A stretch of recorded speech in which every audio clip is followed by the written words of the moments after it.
Hi guys, today I'm going to review the Razer Taipan. I've been using it for about 2 weeks now and I wanted to share my opinion on it. It is pretty much the perfect mouse for me, even though it has like maybe 1.5 flaws. In this particular case, I'm reviewing the Battlefield 4 edition, and there are two reasons why I got this over the standard one. The first reason is the price, because this one costs just 60 euros instead of 80 euros of the standard edition. But the second, maybe even more important issue or difference for me is that the standard one has this soft touch coated, slightly potato feeling like cover that I don't like so much because I have dry hands, and then this potato feel isn't something that I like, so that's why I actually prefer glossy ones. But I think that's pretty much the only difference here. So let's take a closer look at the mouse itself. As you can see, it has a little bit of a hump, but I wouldn't say that it is a clawing mouse because I use mine like this, so quite flat, as you can see here.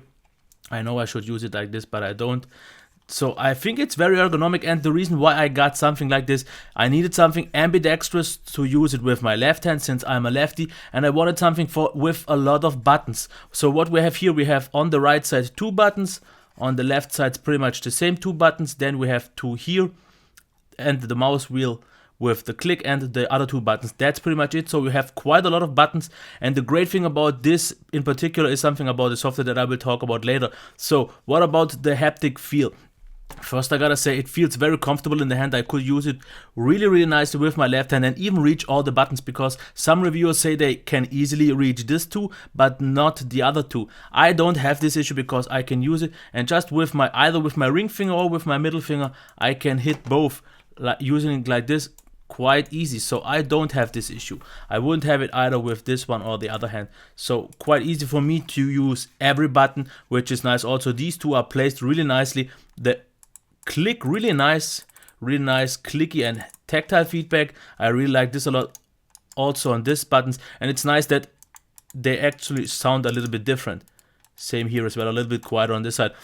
The only one thing, the downside on the design and build, is one of the 1.5 weaknesses I've talked about, and that is the mouse wheel, because it can be clicked quite okay, sounds good, feels good, but the mouse scroll itself is pretty terrible. And I've had a few Razer mice before, and this is where my main issue lies, because if you just scroll downwards,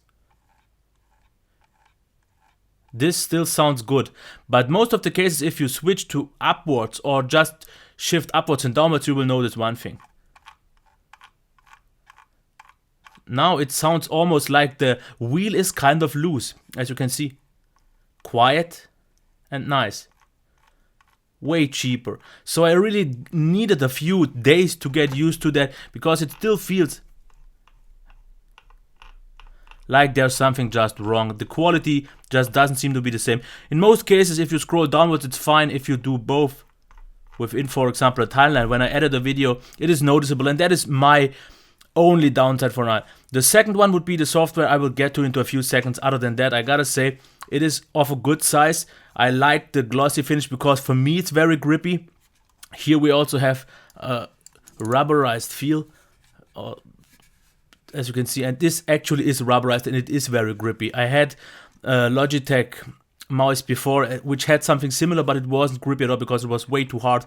This one actually is grippy. So overall, I gotta say, the design is really nice, build quality is really great, comfortable feel in hand, everything is there, just the mouse wheel is the one thing. We also get a sleeved cable, as you can see, 2 meters long. So this all is great. About the software, what I wanted it to, or why I love this software, is we have Razer Synapse 2.0, and just to get the back fade out of the way, a lot of people complain that it doesn't have any onboard memory to store the profiles, which is a little bit of a con. I agree with that, but the good thing is the software itself is very powerful, but it also needs an account. So you need to register.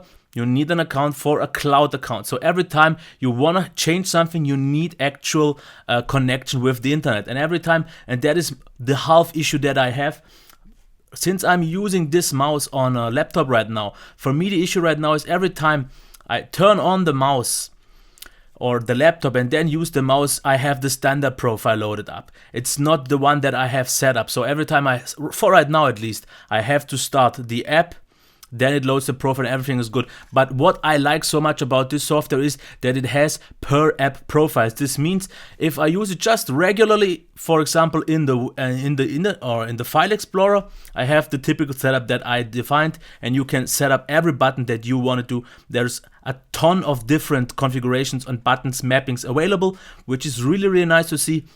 But the in-app profile is what makes it so great for me, because in the file explorer I have a certain setup, and when I, for example, enter Adobe Premiere, I have a completely different setup, or at least I could have a different setup. For example, what I have, usually this is forward and backward. If I enter the app Adobe Premiere, these two buttons become, I think it's the cut tool and the select tool, because I don't need forward and backward in Adobe Premiere, and that's why it's great to have these two buttons here. For example, here I have the system overview where you see all the apps running, and on this one I have usually paste. In Adobe Premiere though, I have like ripple here, so you can really set it up. For example though, in Firefox, once I switch to that, then these two buttons get for tab switching.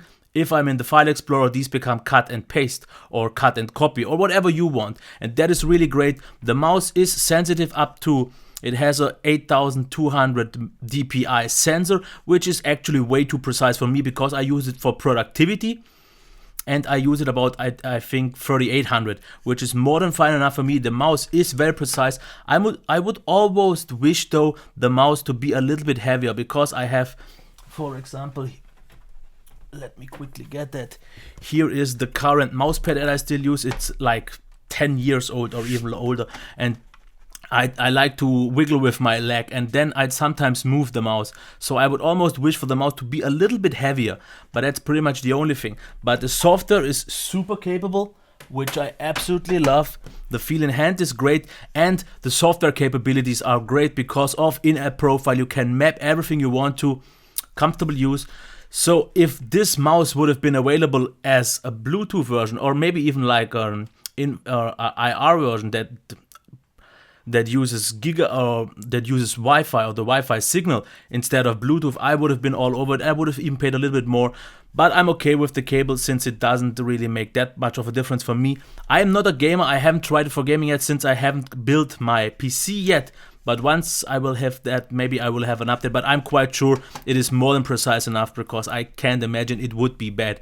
So once again, I give it my highest recommendation, and the only one of the half flaws are the slightly cheap feeling scroll wheel and the Razer Synapse that I have to restart every time for now, but I think actually that's not an issue once I have the PC running and not the laptop. That's it for my review of the Razer Taipan. Definitely gets my highest recommendation for now, because it's the only mouse that I found with so many buttons that is so versatile in terms of software, but also very quality feel and great design. That's it. Okay, leave me any comments if you use maybe one of these, or maybe if you use another one and prefer it, and why you prefer it. I would really like to know. But once again, if you use, or if you are looking for an ambidextrous mouse that is very versatile and greatly built, this is definitely one to go for. Okay, until next time, bye.